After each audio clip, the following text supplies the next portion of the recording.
Hello friends, and welcome back to Keith's Kitchen. This week, I'm doing a recipe that I have never done before. Now, full disclosure, a lot of recipes I do I've never done before, or I've made but not that specific recipe, but this one is legitimately untested, untried. We're doing overnight oats. Overnight oats are basically old-fashioned oats. You want to get those. Don't get steel cut or quick oats because they'll turn to mush. And you do a ratio of 1-to-1 old-fashioned oats to milk.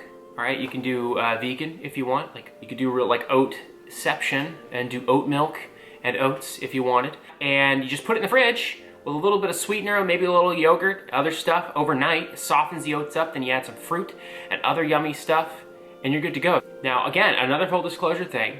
I don't like oatmeal. I don't like it. All right, it's kind of gloopy, weird texture. Tastes like somebody took hot water to packing peanuts and just kind of melted them down and sprinkled a little sawdust on top for chalkiness. Like, it doesn't taste good to me. But I've heard rave reviews about overnight oats. So, you know what? I'm gonna stop talking about it. Let's make some overnight oats. All right, to begin, we need a jar. This here is a 24-ounce mason jar. You don't have to use a mason jar, but it's what I had, okay? So use what you got. And to what you got, we're going to add in a cup of oats. This is old-fashioned oats, none of that rolled or steel cut. All right, we want old-fashioned. I recommend putting it in something you can pour easily. And this is a cup of whole milk. We're going to add that right on top. Again, the ratio is 1-to-1 oats to milk. Use milk, okay? You could use water, but water's boring. And don't be boring. I know you're not boring. You're cool. And now we're going to add a 1/4 cup of plain whole-fat Greek yogurt. This adds to the creaminess and to the dairy level. Now we're going to add some vanilla. This is regular old vanilla extract. We're going to use about a 1/4 teaspoon, not tablespoon, teaspoon, 1/4 teaspoon. And this is maple syrup. This adds sweetness, a bit of richness, a bit of mapliness. We're going to add about 2 tablespoons of that. And I recommend it, for sure. You need a little sweetness to this. And just to cut through all of that, we're going to do a little pinch. All right, no exact measurements here. A little pinch of salt right on top to cut through that sweetness and creaminess. Cap it off, tighten it down. Make sure you tighten it down because this next part, you're going to shake it. All right, shake it up nicely. We want to combine it. You know, we're not trying to make butter here. You don't need to shake it too much to churn it. Be careful, don't hit your hand on anything while you're shaking.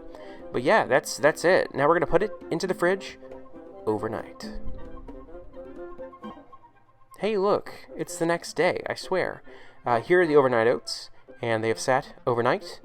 I gave mine a shake just to make sure everything was nice and well mixed. And now you could actually take this out and eat it as is on the go if you wanted. Add stuff into the jar, but I decided to pour it into a bowl for aesthetics. All right, so you can see it's thickened up nicely, and we're gonna start topping. All right, now I did banana because I like banana. You don't have to do banana. Also, coincidentally, this banana was about to go bad, so I had to use the banana. So, necessity is the mother of Let's try it again. Necessity is the mother of invention. Speaking of, I decided to try inventing peanut butter and jelly oatmeal. All right, I added some raspberries for that kind of raspberry jam sort of feel. And I know you're thinking, where's the peanut butter? Well, it's coming, okay? I added a dollop of Greek yogurt. Honestly, wish I could have left that out. A little too yogurty, but that's okay. Here's that peanut butter I mentioned. It's chunky peanut butter, the best kind. And to top it off, we're going to add some chopped regular old peanuts to add some more contrast of texture and some more peanutty flavor. And there it is. There's your overnight oats.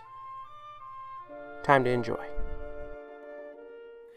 All right, friends, the overnight oats are done. Now, I have to be careful because, there we go. You see the raspberries and the peanuts and the bananas.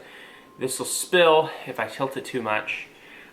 Just for proof, you can tell that it's morning because I'm not wearing a hat. My hair is wet, and the clock says 8:09. So this truly is overnight oats. I'm going to give this a try. I'm going to try to get a little bit of the oats. Let's try it. Overnight oats. So the closest, first off, they're soft and chewable. They don't taste like I'm eating like a raw oat. The closest approximation I have to this is like if you got Honey Bunches of Oats cereal and let it sit in cold milk overnight in the fridge, but without those cornflake things, just the oats. And everything got soft and it tasted kind of like cereal milk and oats mixed together. It's pretty good. And then I really like the textures and the flavors of the different things that I added in. So I really like banana and peanut butter, and I threw the raspberries in there for color, and also because I felt like a fruit other than banana would be nice. And it is. I hope you enjoyed, well, you didn't really watch me make it, you kind of watched me assemble it really. But I hope it's something that you'll try, especially as we start to get back to going to work, going to school, other things like that. Having these quick breakfasts is a good idea. So I hope you make it, and if you do, let me know.